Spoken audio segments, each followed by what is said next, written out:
Hey, what's going on, you guys? Hey, welcome back to another episode of iTrack. Huge shout out to every single person that has just tapped in, man. Major shout out to all the iTrack fam and members. If this is your first time here, what we like to do is take a look at the most interesting, creepy videos. In today's episode, we'll be taking a look at extraterrestrials or interdimensional beings that have been in our face this whole time. But before we do any of that, do make sure to smash that like button for me, hit that hype button, and if you're not a part of the iTrack fam, man, go ahead and smash that subscribe button and stay up to date with the latest and greatest. All right, let's go ahead and get right into it. You need to say that again. I'm a member of the Flat Earth. You ready? Ready? Oh, I'm American Ozpilot. I'm a member of the Flat Earth Society. God bless you, brother. Wow, the truth. I love it. Year, check it out, family. 2026. I told y'all the veil is gone. These creatures popping out and showing. Y'all think this a rare genetic mutation? Man, these people are either Nephilim descent or creatures or something we don't know about. But we seeing it with our own eyes, and y'all can't tell. Ain't shocking. Because this man here is a real heavy stepper.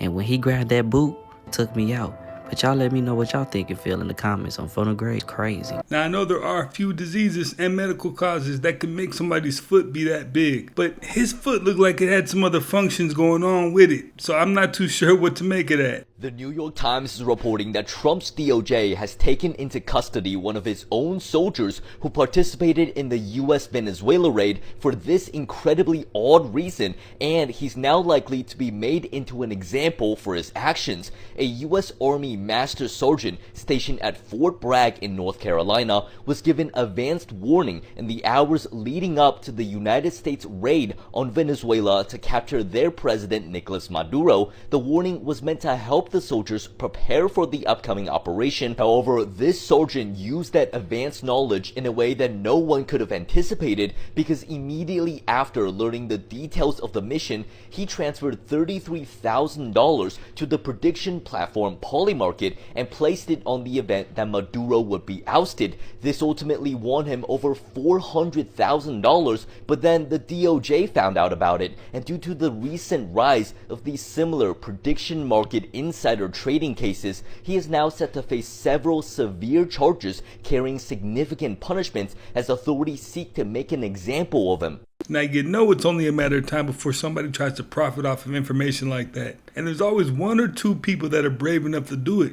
But in this case, they're about to barbecue this guy. I'm just gonna say it. It shouldn't exist. This place shouldn't be here.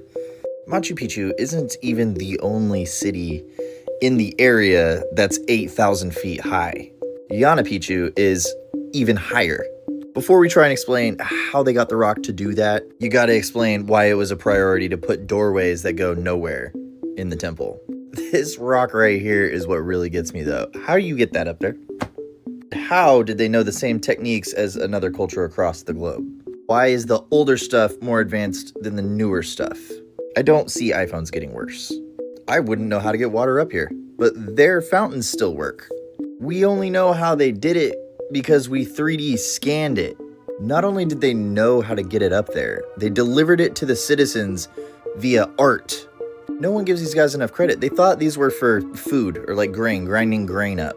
They fill up with water one day and someone notices the angle at which they reflect. Built them to observe sections of the sky during specific times of the year through the windows of the surrounding building. Why am I bringing this guy up? Because in one fell swoop, he patented this. What you're seeing here is called a HAUC. That stands for HAUC, Hybrid Air Underwater Craft. That's right, they're saying in these patents that were filed and publicized this year by the U.S. Navy that they have a craft that generates anti-gravity. And they're saying that this craft flies equally well through the water and the air and space. A hybrid air underwater craft, or HAUC.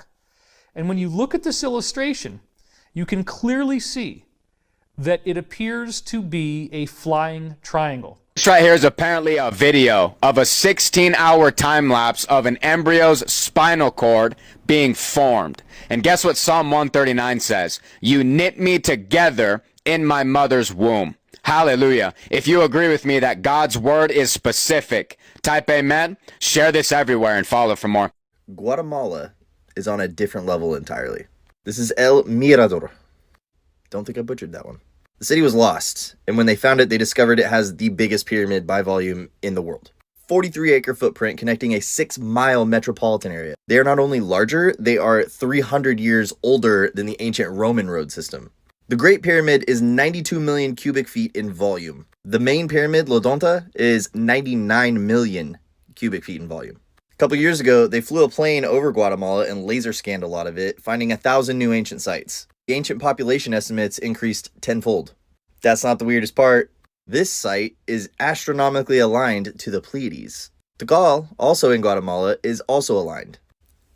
The entire Yucatan is aligned. You could use the constellations to navigate it. The Pleiades were known as the Seven Serpents or the Seven Sisters in the ancient world. The similarities in design are so similar between the ancient Maya and ancient Hindu, they should be sisters. Both were masters of sound and resonance and incorporated it into their art and architecture. Today is Guatemalan Independence Day. Congrats on 200 years of freedom, but we all know that's a drop in the bucket if you're using the long count.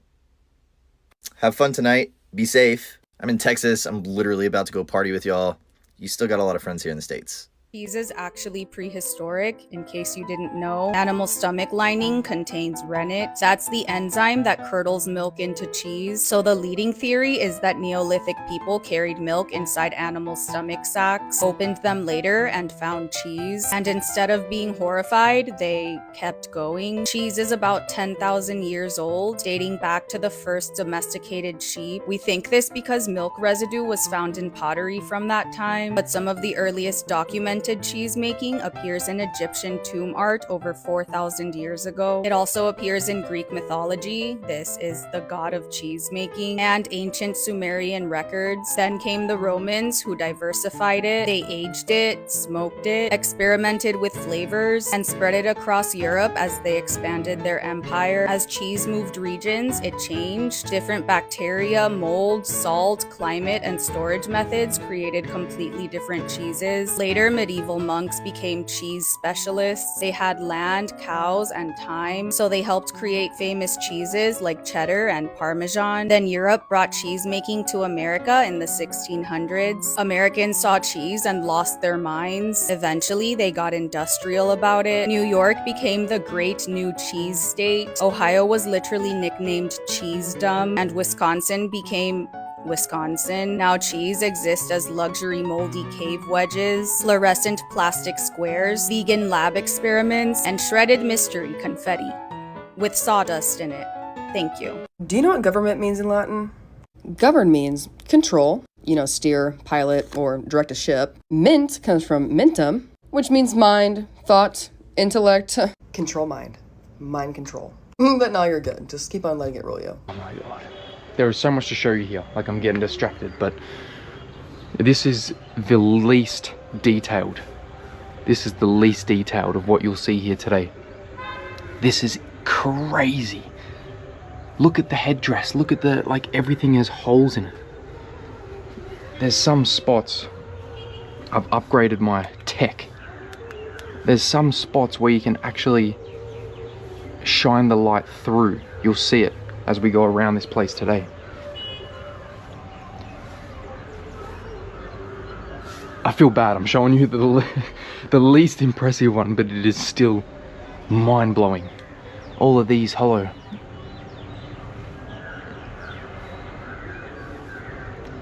Look at the detail, man. These tiny little 2mm holes. Cannot believe I'm actually about to say this. This is insane. What if we've actually found a way to completely cure every disease, and doing that by editing our own genes? Oh my. Right, let's go. Well, yeah, this has actually just happened. Scientists have literally just created a tool that can fix broken DNA. Not treat symptoms, not slow it down, but actually correct the mutations that cause the diseases in the first place. So think about it. The way it works is your body has tiny typos in its genetic code. These typos are then the things that cause genetic disorder, things like cancers and lifelong condition. But now they've made a system that can go in, find that exact mistake, and rewrite it exactly how it needs to be. This isn't done on a guessing game. It's not damaging the rest of your body, just directly targeting that one area area that's gone wrong and fixing it. Now this is already being called one of the biggest breakthroughs in modern science because, well, if this scales the way that we think it could, we're not just managing and treating diseases anymore. We're curing them at the source before they even fully occur in your life. Yeah, meaning we could end up getting not just over-the-counter medicine, but personalized medicine. Personalized completely to your damn DNA. But one thing that people aren't necessarily thinking about too much, if we can fix and change genes to this extent, what else can we change in our body? This is gonna get wild, and whatever they find out next with this, I'm sure it's gonna be insane. So hit that follow button, I'll keep you updated.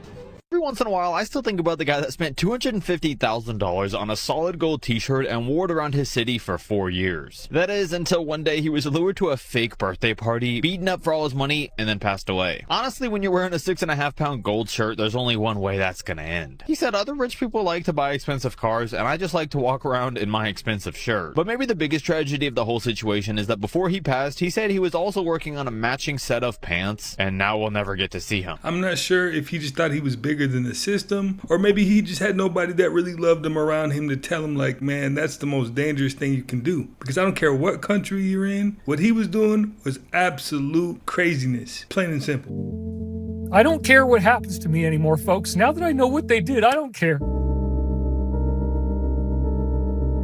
I don't care what they say. I don't care what they say about me. This has got to stop. We need this thing to end. We need these people to stop succeeding in what they're doing. Now that I found out what happened to me and how they messed me up, and why I've had personality disorders my whole life, why I've had a hard time on many different levels, and why I've felt this. I don't know. A pale figure can be seen moving around the property. The figure is captured multiple times by different cameras positioned around their property. At one point, the figure walks directly up to the house and stares into a window for several seconds. Then, the security camera shifts and the figure seems to get spooked, running off into the darkness. The creepiest thing is, the property is extremely remote and surrounded by dense woods. There are no nearby roads, towns, or even houses. There's no logical reason for anyone to be out there, especially not in the middle of the night in the depths of winter. The couple had no idea how to explain the footage from their security camera, so they posted it online, hoping to get some answers. Many viewers commented that the figure could be someone under the influence, but then more unsettling theories emerged. Because the property sits along the Appalachian region of the Cumberland Plateau, viewers began connecting the footage to local folklore and cryptid legends. Many believe that whatever this is just that, a cryptid that lurks in the Appalachian Mountains. But what do you think? Do you believe we're in end times now? Absolutely. David's last interview, March 3rd, 2026. Found 2 different copies of it in Ethiopia in the 1800s, and it is literally as old as the book of Genesis. And yet, curiously enough, it's not in the Bible. Now, Noah, as it turns out, is the grandson of Enoch. And Enoch is the guy who was actually chosen by these giants, the so-called accursed fallen angels. Enoch was chosen as their representative to go to the Elohim and say, would you please not wipe us out? And yet, these people, in various incarnations, in various forms, they keep getting knocked down by God or Elohim or whatever you want to call it, and that cycle is about to repeat itself yet again. Just a month ago, he's asked if he thinks we're in end times. Absolutely. Look, there's over 30 different ancient prophecies, basically everything from Polynesian islands in the Pacific to Druid prophecies, Buddhist prophecies, Muslim. Go into the Quran, read what that says. Everybody talks about this. It's not just the Bible. Everybody. Zoroastrian prophecy from Iran, Hindu prophecy from India, you name it, they've got it. Over 30 different sources all say the planet goes into a crazy, crazy crisis, and then kaboom, we get blown into this golden age. Lastly, he's asked who he thinks the AC is. As a principle of selfishness, manipulation, and control over others, service to self, basically, and that it can awaken within individuals, within groups, and even within nations. And so I think that and this is going to get a little cosmic for a second, but everything else I'm saying is anyway, I think every person right now, and this might sound too grandiose to handle, but I think every person is being faced with a choice. Are you going to be the Messiah or the Antichrist?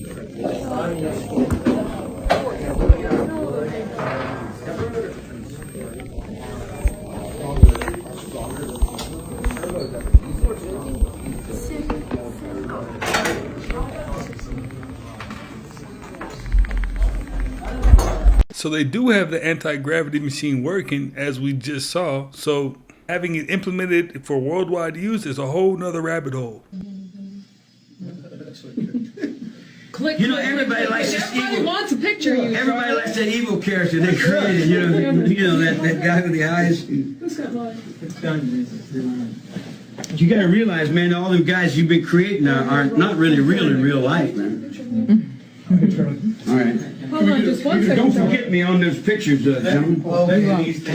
I learned a while ago that the reason the Egyptians liked the cat so much is because the Egyptians could sync their egos with their cat's ego, and their cat has access to all the answers to the universe.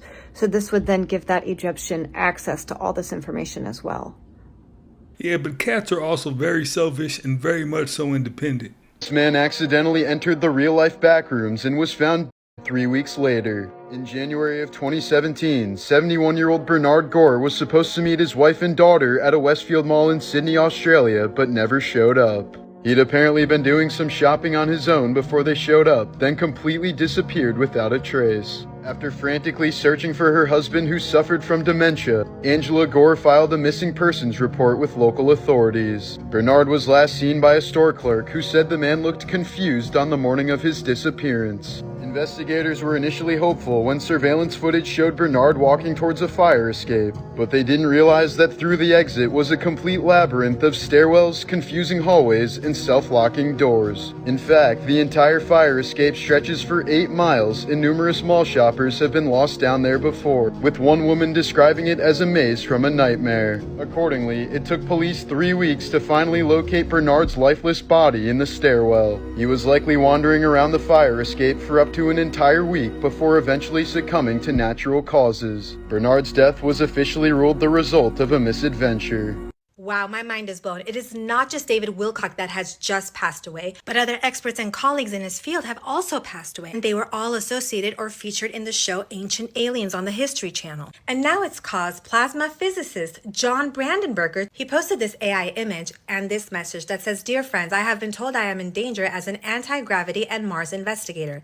But I tell you now that all humanity is now in danger. But so are the cover-up helpers. I urge a blanket amnesty for all in the cover-up who end it. Take this amnesty while you still can." Now, this is considered a conspiracy theory. It is what Dr. John Brandenburger is alleging. But we also have a scientist who was working on anti-gravity. Anti-gravity, isn't that what Amy Eskridge, one of the scientists who allegedly took her own life, was working on? You remember Amy, she's one of the scientists who have mysteriously disappeared or passed away. Yes, she was working on anti-gravity. And if you watch the videos I've posted of her, she was claiming that she was about to allegedly expose it to the public via her Institute of Exotic Science in Huntsville. So if Dr. John Brandenburger has also been researching anti-gravity and Mars, I think it's legitimate for him to feel scared. So the rabbit hole took me down to this. All these men are linked to the show Ancient Aliens on the History Channel, and they have all allegedly passed away. And you guys know that I have to say allegedly, right? And I have to say that this could all be a conspiracy theory. It is all alleged. A ton of other professionals and colleagues from the show, including Nick Pope and Eric Von Daniken. According to Bashar, the reason why we sleep at night is because physical reality is a projection of our consciousness, and we have to sleep in order to be able to buy into the belief that reality is real. We have to sleep in order to be able to believe that this is real, because this is not real. It's just a projection of our consciousness. And that's why when we don't sleep for days, we start being delusional. Our reality starts being different. And also he says the reason why you can tell physical reality isn't real is because it deteriorates. And that's something that I don't fully get what he means, but I kind of do. If you think about the Mandela effect, there's 2 timelines of one thing. So to me, that's kind of what the deteriorating is. It's not just one timeline. It constantly evolves and expands and changes. Everything from the moment it's created is in a steady decline. You buy a car, it depreciates as soon as you drive off the lot. As soon as you're born, you have a finite amount of years. Literally everything. Your house is only good for so many years before it needs a complete upgrade. And if you don't give it a maintenance check, it's going to just fall apart and be done with. So, literally everything in our physical reality is on a decline. So I can kind of understand that. They met this completely white creature that claimed it was a real human that supposedly had just escaped from a hospital, and it didn't end well. It said it needed help from these men, but it looked and behaved very strangely, as you will see throughout the video. So these explorers were scared and wanted to talk to him first to know what's really going on. And while talking to him, they started noticing things that didn't make sense. The way it spoke felt off. A 34-year-old scientist was working on the technology that could produce unlimited free energy and make every single electric bill on Earth disappear. And she is now officially one of the 11 scientists that are connected to classified programs who have gone missing. There's multiple parties looking at each other like, didn't we tell this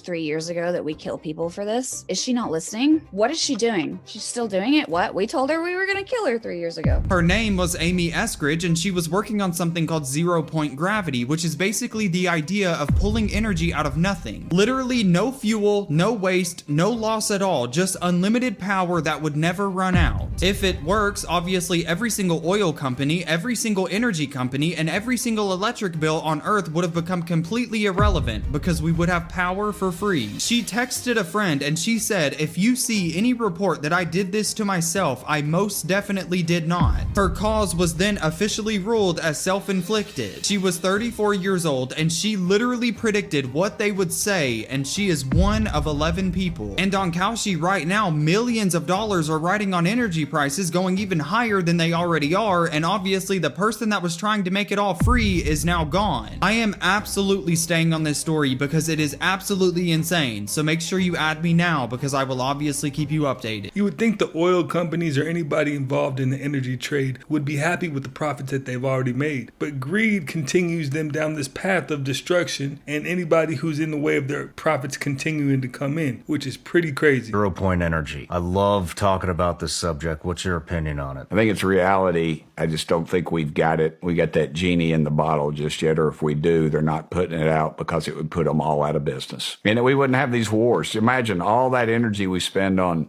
energy. I mean, not like energy as in nuclear or anything like that. All that energy, brain width, we spend on all this stuff and all these wars and all these people that die. Imagine if this world just united behind something. I don't think they ever will. 0-point energy is basically technology that enables energy to be free. That means no more utilities, no more fossil fuels, no more any of that stuff. And supposedly Nikola Tesla figured this out a long time ago. It's either one of two things. Either they're breaking the technology out, and that's why we're seeing some advances now, or they've got it and they realize that the power brokers in this world will no longer be in the oil business. They will no longer be in. They'll have to get out and get an honest job like the rest of us. Well, not Congress isn't necessarily an honest job, but you get my point. I think it's kind of multifaceted. It can go a lot of different directions. But two, I ride motorcycles, as I told you, and I got an old Harley Sportster. It's my dad's. This is 84. But if I took that Harley and took it to the people on the Mayflower, gassed it up, loaded it up, got it all ready,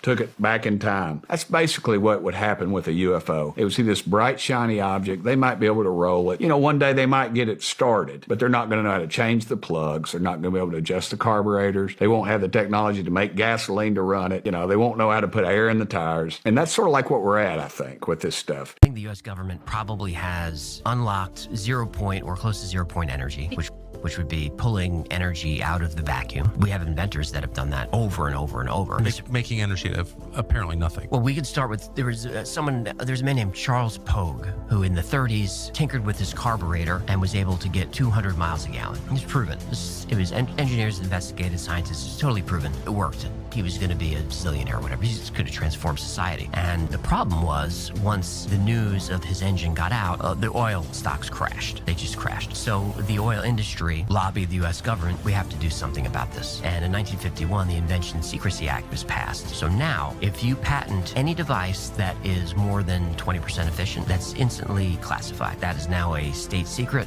It's vital to national security. You can't talk about it, you can't build it, and you can't sell it unless you sell it to the U.S. military. You cannot do it. That went on for a while. And then there was a man named Tom Ogle. And Tom is, this is the 70s now. He accidentally rewires his lawnmower engine to take the exhaust and pump it back into the carburetor. And this thing runs on a gallon of gas for 78 hours or something like that. So he reconfigures his car. It's like a 1976 Ford Galaxy, you know, like a boat. And he's getting 200 miles to the gallon on the thing. He's offered $1 billion from an oil-producing country. Shell Oil offers him $25 million for the patent that he considers, but they're going to shelve it. So he says no. It's considered maybe one of the biggest inventions of the century. Suddenly, Tom, without a history of drug use, stumbles out of a bar.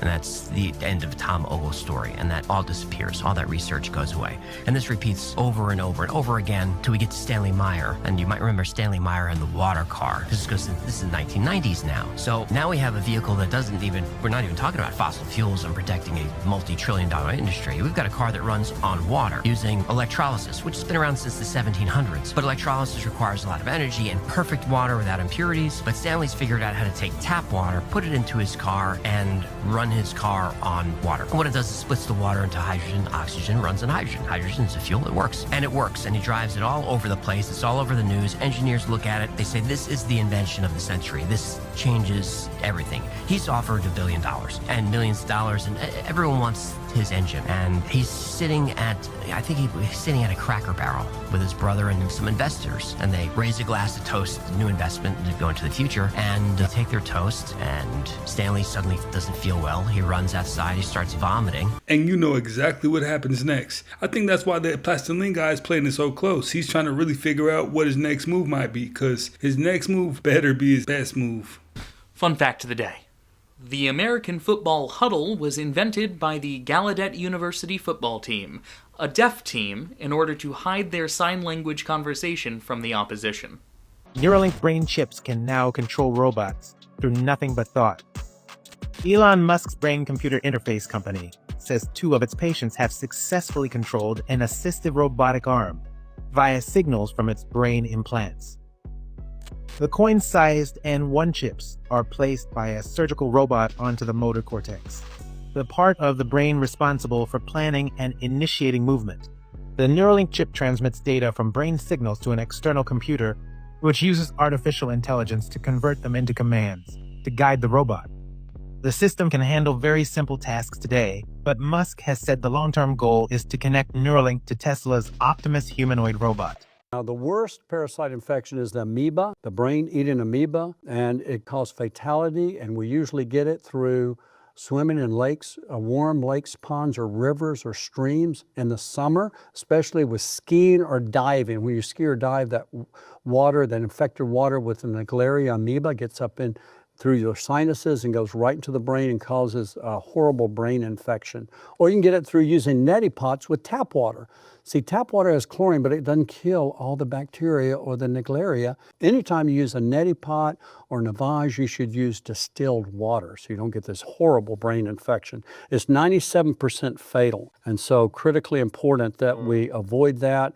When you're skiing or diving in warm lakes, wear nose plugs. All a surveillance company needs to start tracking you is your phone number. A new Citizen Lab investigation just caught 2 spy vendors doing exactly that, and the technique is terrifying because of how simple it is. Every cell carrier on Earth is connected to the same global signaling system. It's how your phone works when you travel internationally, and it was built on one assumption, that anyone on the network could be trusted. It doesn't require passwords, and it doesn't use encryption. Any carrier can ask the network where any phone is, and the network just tells them. So these spy vendors set up fake carriers, shell companies pretending to be real phone providers, just to get plugged into that system. Once they're on it, they can ping any phone on the planet, and the network quietly tells them where you are. The researchers who found it said this is happening millions of times worldwide. Not a coincidence that the most powerful companies in the world all started asking for the same thing at the same time. Tinder, Zoom, and DocuSign now require a scan of your iris to prove you're human. TSA is scanning your face at 84 airports, and Walmart, Kroger, Whole Foods, and Macy's are all scanning your face every time you walk into their stores, and an attorney who has filed these cases says virtually every major retailer in America is doing it. The technology behind some of these companies from the company World, co-founded by Sam Altman, who has openly said he believes AI could lead to the end of the world. His company has already scanned the irises of 18 million people across 160 countries. And these scans are way different than any piece of data you have ever given before. Things like your password, credit card, and email can be changed, but your iris has over 200 unique identifying features, and it does not change with age, and it can't be faked. Corporations and governments are now building a global biometric database, and when that database is complete, any government, corporation, and regime that gains access to it will be able to identify, locate, and track every human on Earth in real time. And this is not a theory, it is the clear stated goal of the people building this technology right now. But the most powerful thing we have is where we spend our money.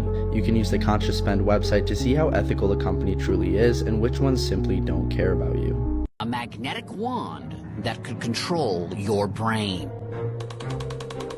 To find out if such a thing could actually work, I offered my own brain for a test. It seemed like fun at the time. Hold it up, you can look at it.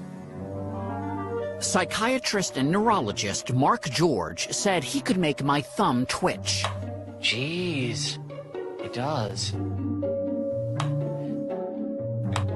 Oh, that was nice. Using a map of the brain, he can zap the area that controls a specific body part, like my toe. Oh, wow. That last stroke's a little too much? A little bit, yeah, it was a little much.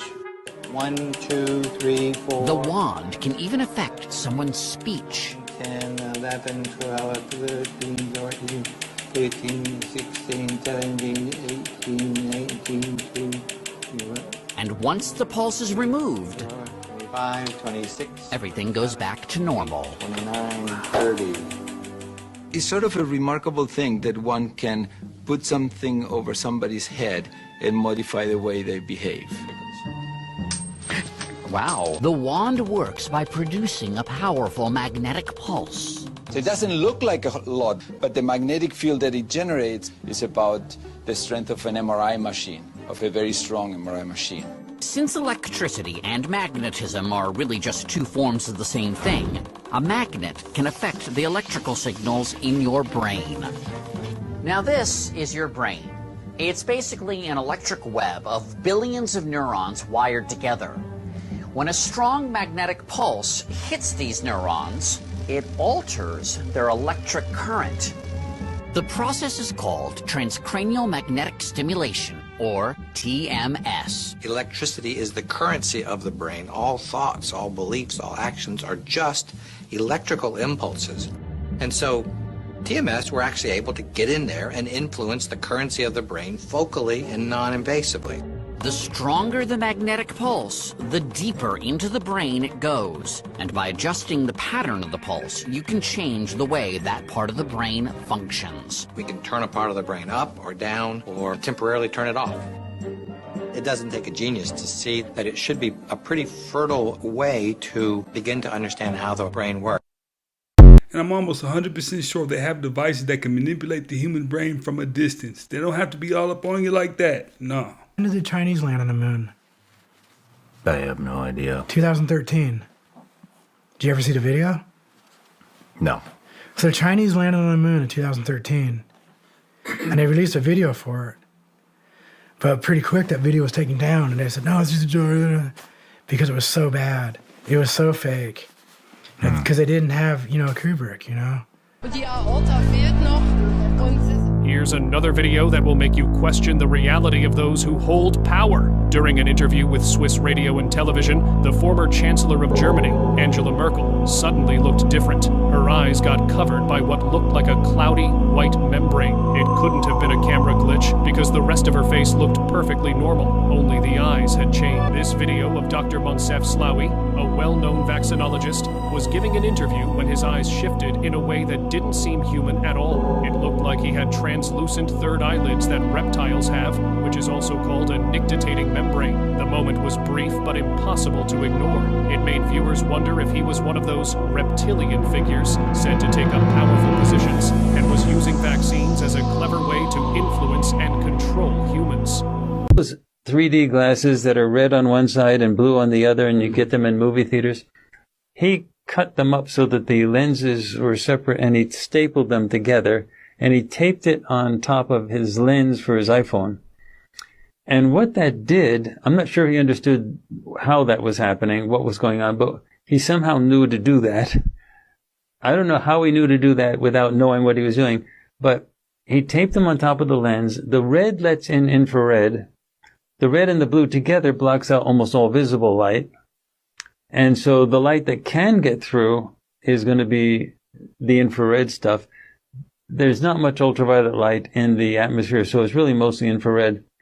And so what happens is the phone gears up its automatic gain control to try to get any light what at all. But there is no visible light that's coming in because of the red and the blue together. So what he ends up getting is mostly the ultraviolet, mostly the infrared. Mm-hmm. And he started taking videos with his iPhone with this makeshift thing of the Washington, D.C. area, and he started to get a whole bunch of UFOs. Interesting configurations, different shapes and everything. Mm-hmm. So the Washington, D.C. area was like filled with them. And these were things on demand, any 10-minute period that he would do it. He came to us with Excel spreadsheets, which had aeronautical data, all types of everything, the analysis of it, how you analyze distance, speed, size, everything. And then he came to us with recommendations for things he didn't even have. He said, what you need is a GH6 camera. He didn't even have one, but he knew we needed a GH6. And he knew that we needed to send it to a specific company called lifepixel.com, to have it converted. Now, there are other places that do conversion. What they do is they take the sensor, and the sensor of all cameras has a glass filter on top of it that blocks out infrared and ultraviolet because you don't want that in your images. However, that glass filter on top of the sensor has to be removed. Once you take the filter off of the sensor, you have to put another filter on top of the lens. He knew all about that. He didn't have any of that, but he knew all about that. And to tune into the bandwidth that you want in the electromagnetic spectrum to get the exact infrared spectrum part that you want.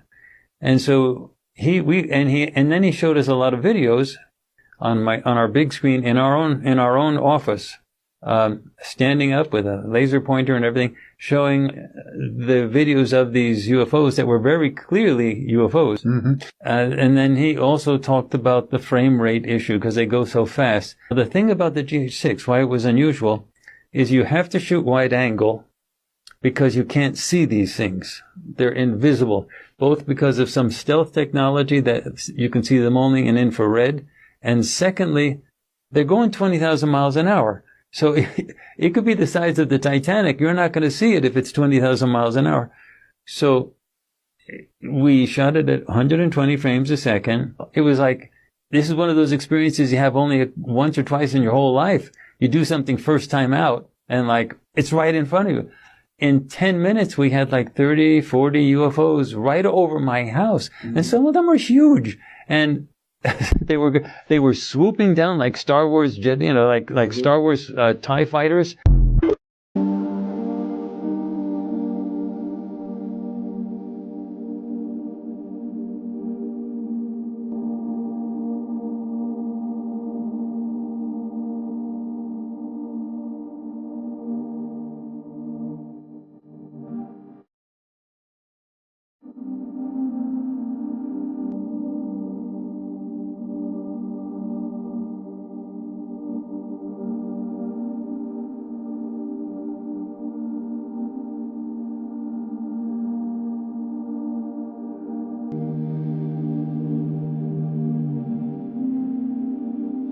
Guys, that's another one in the books, man. I appreciate you guys for always stopping by, watching, and learning with me. If you haven't already, do me the biggest favor and smash that like button for me. Hit that hype button. And if you're not a part of the iTrack fam, go ahead and subscribe, sub up, and I will definitely catch you on the next one.